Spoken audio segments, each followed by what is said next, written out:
Hello, this is David Burton with University of Missouri Extension, and welcome to session 4 on communication. Before we begin with our guest speaker, I wanted to give just a little bit of background on this topic of communication. When you use that word, people think of lots of different things. Some will think of how you write, or maybe a formal letter, or using AP style when you write media releases. Or sometimes they'll think strictly of oral presentations and how to do that effectively. They may also think of maybe how you interact with the media, how you would do a television interview or a print interview. Those are all aspects of different types of communication. But of course, we're talking about the 21 indispensable qualities of a leader. So this is more about communication and how you use that to deliver your mission and vision, to motivate people, to move people forward. But as I like to say, really, in this case, communication is really about connectedness. Using your words, your behaviors, your actions, the words you choose and how you deliver them, so much of that goes into how you connect with people. And you must connect with your people, your employees, your coworkers, in order to help move an issue forward or be able to effectively deliver a mission. There are really effective communicators will connect in two different ways. Two different ways that primarily come to mind. They always know their message. They know the details. They know it in and out, and are able to explain that clearly. They know their people and what the people are interested in knowing about and what will move or motivate those people. They also feel the message. Sometimes I've seen community volunteers get involved, and they become the most effective communicator because they really have a passion for what they're talking about or the project they're wanting to deliver. But even if you're not that passionate volunteer, you still need to feel the message and believe in what you're delivering. And then you also have to show the message. I mean, you have to show people that you believe it, that you're living it, that you understand the change, that you understand what can be done with that. And so that is an important part of communication and what we're going to be talking about here today. Our guest speaker is Megan Silvey, and she is the Director of Communications and Marketing with University of Missouri Extension. And so I'm going to hand it over to Megan. Thank you.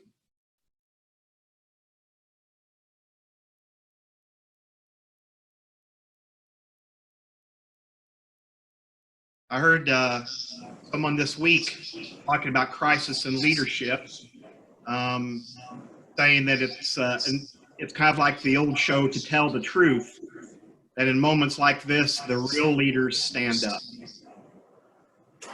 That's so true. And I love the quote here from Marshall Stewart that you just added. Leadership is not just a title. You know, a lot of people find themselves with a title that implies leadership, but you know, it's the behavior, the actions, and the skills of a person that I think really convey kind of that true leadership ability. So the first thing I wanted to talk about is leaders and great communicators listen first. Like all relationships, trust happens when we listen and learn from others. You cannot be a leader if you don't have the trust of the people on your team, and you can define that team however you want. But trust happens when we truly listen. So as a communicator, a lot of people think about communications as the act of giving information. And what we sometimes forget is how important it is to receive information and the role that plays in our communication.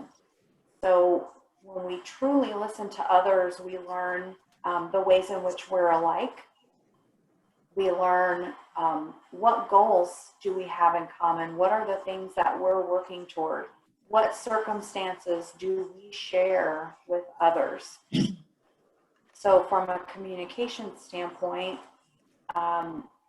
leadership communication aims to level the playing field. Who are a colleague, a peer, on the same team as the people that you're leading. Will share stories, personal anecdotes, not for the purpose of grabbing attention or focusing attention on him or herself, but for the purpose of relating to others. So we trust people when we believe that they're like us. So sharing stories is one way to do that. Identifying with others is one way to do that. You know, learn to ask questions and truly listen. What are the things that motivate the people on your team? What are the things that inspire them? What are the things that scare them? Understanding those things helps you connect with people on a deeper level. And what that does is adds authenticity to your communication. You're not just delivering what we would call key messages, so to speak. You're delivering meaningful communication in which those people are also a part. It's a two-way street. Another communication related skill of a leader is that leaders build trust in good times to borrow from in challenging times.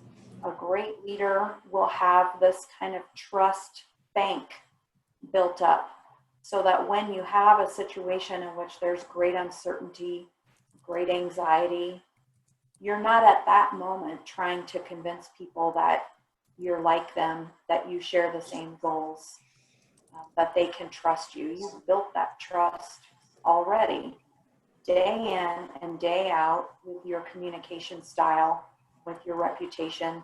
You want to have that trust in the bank because you absolutely can't build it in a time of crisis, but you need to draw on it in a time of crisis.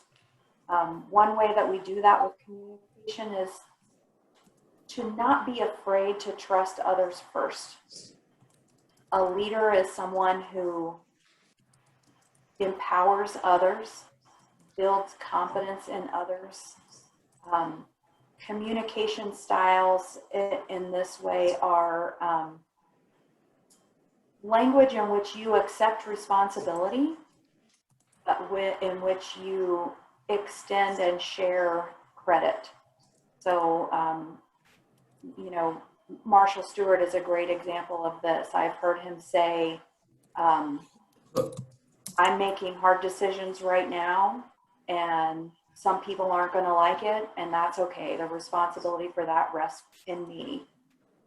But when you hear him talk about all of the amazing things that MU Extension is doing right now, he is not taking credit for those things. He's extending credit, empowering our organization to innovate, to do new things. And then in his communication, he is really being explicit about that credit is something that belongs to the organization. The result is people feel empowered, people feel trusted, and people trust leaders who have demonstrated that they trust them first. A lot of times, a leader gets input from a lot of different counselors. There's legal folks, sometimes HR and finance. I was in class. There's a gut reaction there to say, listen, we can't tell people that they're going to panic. We can't say that. We can't tell the truth right now. And as a leader, you need to know that the only way to gain and hold that trust is, in fact, to be transparent. Now, we don't want to incite panic. We don't want to, we don't want to scare people, but we do want that reputation of being a person who trusts our people with information. When you withhold key facts, when you withhold information, the message you're sending is, yeah, you work here, but I don't really trust you. And what you want to do is the opposite. Like, this information might be a little scary. I'm going to tell you the facts that I know because I trust you to treat this confidentially if the situation warrants, to make plans based on this information as the situation warrants. You just have to be honest with people, extend that trust first. And that's how you start to build that trust back and build that trust bank that you use in challenging times. Leaders have some common communications characteristics. This should go without saying, but I find myself saying a lot of times things that should go without saying. I'm going to just say them anyway. Honest. You have to be honest. Facts, always. People can smell spin a mile away. People know when you're regurgitating legalese. The word spin, as someone who has made a career in communications, marketing, and PR, the word spin always gives me a little bit of angst. If we aren't honest, people know, they sense that. And as soon as you cross that line and break that, you've broken the trust, and then your ability to lead is really hampered. Transparency is really important. As a leader, when you communicate with transparency, you are articulating who is helping us understand what we don't know. Who are the sources of information? What are the plans we're making? What are the timelines associated with those plans? What is the context? What else is going on in the world that is influencing these decisions? What are the intersections of my leadership and my communication with other people's leadership and other people's communication? You have to be upfront about that. One thing I've appreciated about Marcia Stewart's communication in the last couple of weeks is how forthright and transparent he's been in saying, we're going to align with the University of Missouri's priorities here. So he's making hard decisions, he's delivering hard messages, and he has said alignment with the university is important. So it's not a mystery how he's making these decisions. He's told us exactly. I'm putting your health first, I'm aligning us with the university, and we're going to be resilient. He's shared that those are the mechanisms by which he's making decisions and then communicating about those decisions. Realistic is important. I mean, just like honest and transparent. This is going to be hard. This is a new reality for us. These are the steps we're taking. Again, you don't want to scare people, but all of the people we're leading are on our teams because they bring something valuable to the table. It's important to trust them enough to be realistic in our communication. Credible. This goes back to our trust bank. You have to have a history of being trustworthy, a history of being credible. Maybe we're not always right, but we always told the truth. We were always honest and transparent. And also importantly here is we've surrounded ourselves with other people who are credible.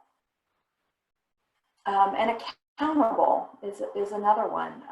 I'm making hard decisions and I'm going to take responsibility for the results. I have your back. Accountability in our communication sounds like we're in this together. I've got your back. I trust you to make the right decision based on the framework that I've outlined and shared with you. Leaders do not throw other people under the bus. Leaders say, here is a situation, here's a decision I've made, and I am responsible for this. Here are the decisions I'm empowering you to make, and you are responsible for those. And having their back. I don't know how we're doing on time, but I did think about some examples, particularly right now. People are asking about the economy. People are asking about the budget situation at the place where they work. People are asking, is my job safe? Are we going to be laid off? You can find absolutely the great leaders in this situation when you hear people say things like, my top priority is to keep your job safe. I don't know if we're going to need to have layoffs, but I'm doing everything in my power to preserve the jobs of people who work here. When we hear people talk about the budget, you will recognize a good leader when you hear people say, this is going to be really hard. We're going to have to figure out new ways of doing things. We're not ever going to go back to a new normal, but I am standing beside you, working as hard as I can to try and figure out how we're going to make this work for everybody. So I'm sorry, go ahead. I was just going to close with saying, when you watch the news, when you read statements, when you see people in leadership positions give addresses, it's easy to hear when the leadership communication is not great. It's harder to think about how you craft it, but you certainly know it when you hear it. Yes. Well, I figured today, probably more than some of the other topics, we might have some questions and comments in chat or other input. So we're going to, keep you on for the duration. And you hit on some really excellent points there. I've heard it said that leadership is influence, and that don't just communicate, but connect. Yeah. And that was a lot of what you touched upon. I mean, being honest, credible, those are big elements in connecting with people versus just communicating. Absolutely. It's, you see that pop up in a lot of different ways, especially during a time of crisis. And, but it's that connection. I was in a community meeting a few weeks ago where two people were presenting ideas, and really one of the presenters had no connection with the audience and didn't really do anything to develop that connection, no history with the group. I would say, honestly, his idea was probably 2 times the idea. I mean, I think it was the better idea. The other idea presented was not really much different from what had already been doing, but that person had a relationship with the audience and connected with them, and used some humor, and people knew him and trusted him, and that was the adopted idea. And I just said at that moment to myself, that's an example about connecting, winning the day versus just communicating or presenting an idea. Well, and it really points to the importance of building those relationships and those connections and establishing trust early on. For a lot of us who are in leadership roles or aspire to leadership roles, it's rare that you just get dropped into a situation and you have no prior history, no context. But even when you do, absolutely from day one, if your goal is to build a relationship as a leader, just like you would with a partner, with your family, with your friends, your goal on day one is the relationship in which you've got trust that allows you to accomplish collectively all of the other things that you're going to want to do. And that communication is not just one and done. I sometimes hear, you have to communicate 6 different times for it to be internalized. I don't know if you have other rules of thumb with that, but you can't just be clearly communicating these visions or these ideas just once. Right, and the higher the stakes of the situation, the more important that is. So in your regular day-to-day communications, that rule is absolutely true. A person has to hear something 6 or 7 times before they remember it. And then in challenging times, people need to hear the positive message from a leader at least twice as often as they're hearing rumors, fear, skepticism, the messages that creep in from other places. A leader has to counteract that with positivity at least double the volume.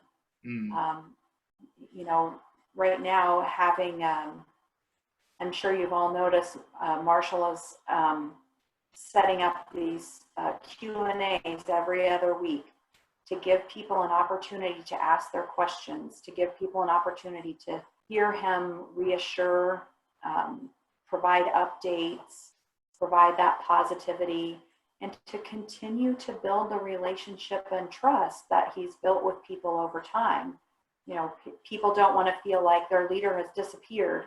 So he's now trying to work even harder to continue to be in front of people, to be that presence. I'm sure there are non-MU Extension people on this call, so I hate to keep using that as an example, but you know, a lot of people have called out the governor of New York, love him or hate him, politics aside, the way he continues to be out front, succinct, honest, to be a calming presence and voice for people. You know, there are some people right now who are definitely being called out for that consistent, positive presence that's important for a leader. Mm-hmm.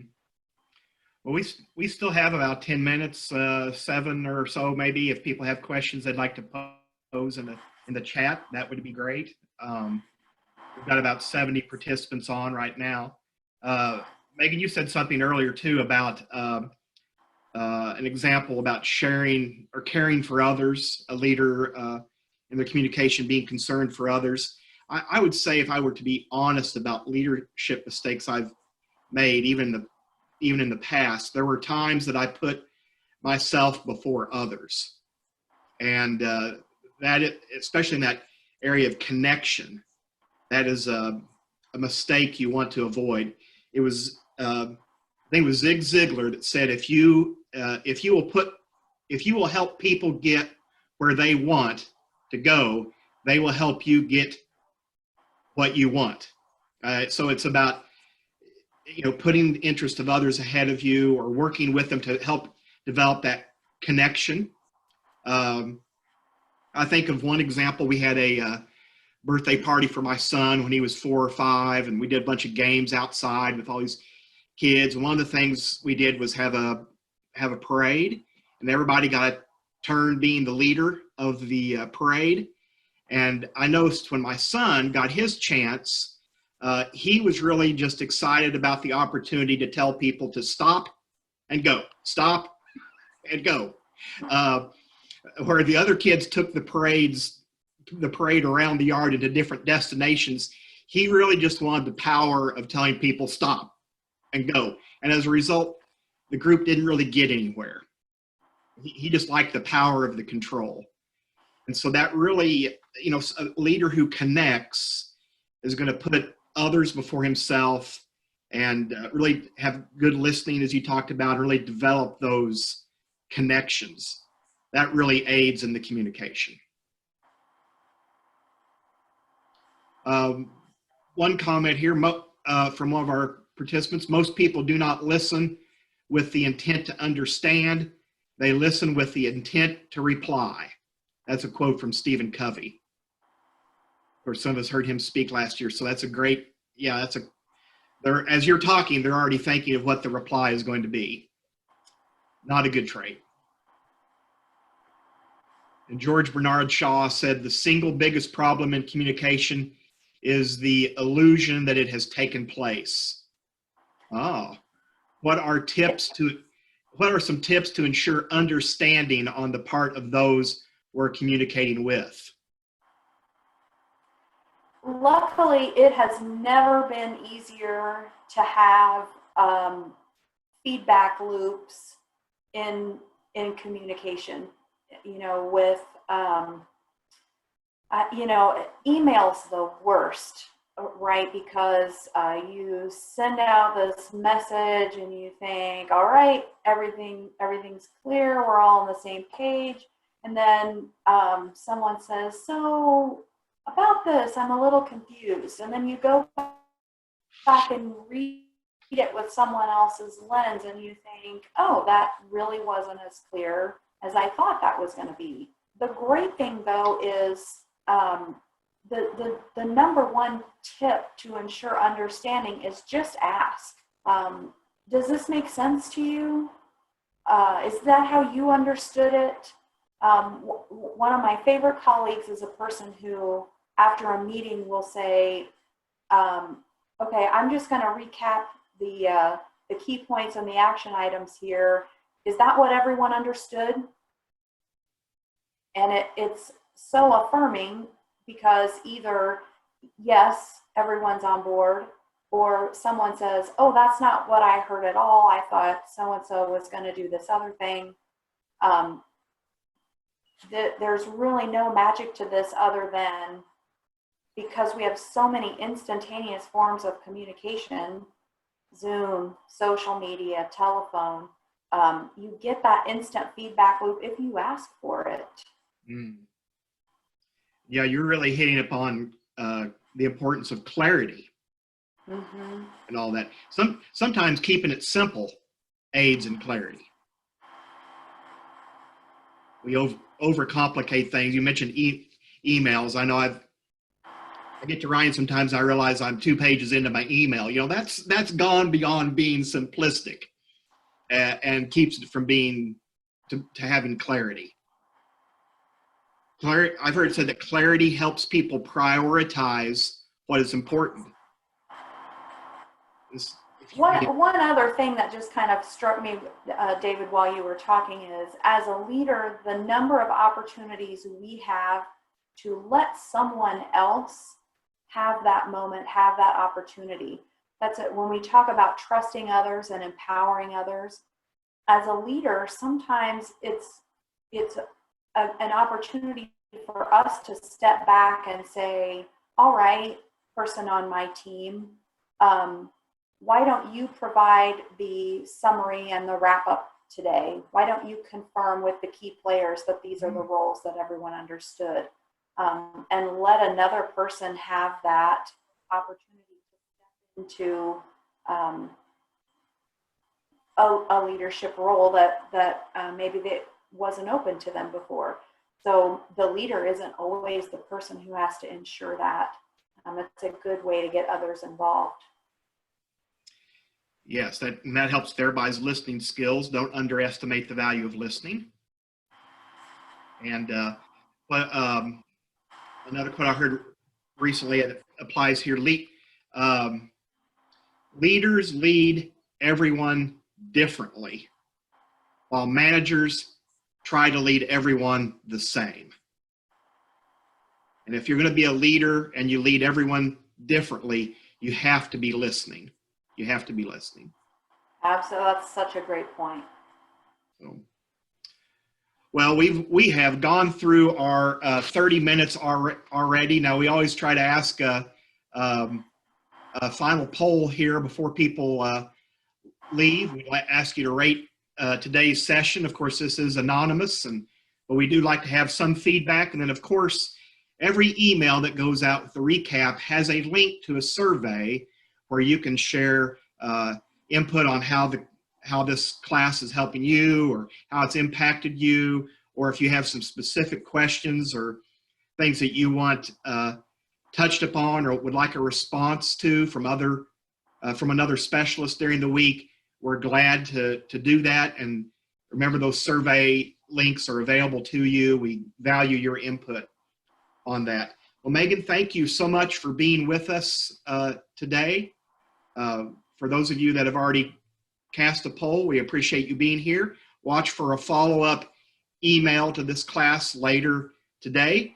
And then we will meet again on Wednesday. Our guest presenter then will be Jackie Spainhauer, and the topic will be competence. One of the 21 qualities of a great leader, competence. So thank you for joining us today. I'll end the poll and share those results. And we appreciate everyone's participation. Thank you. Thank you.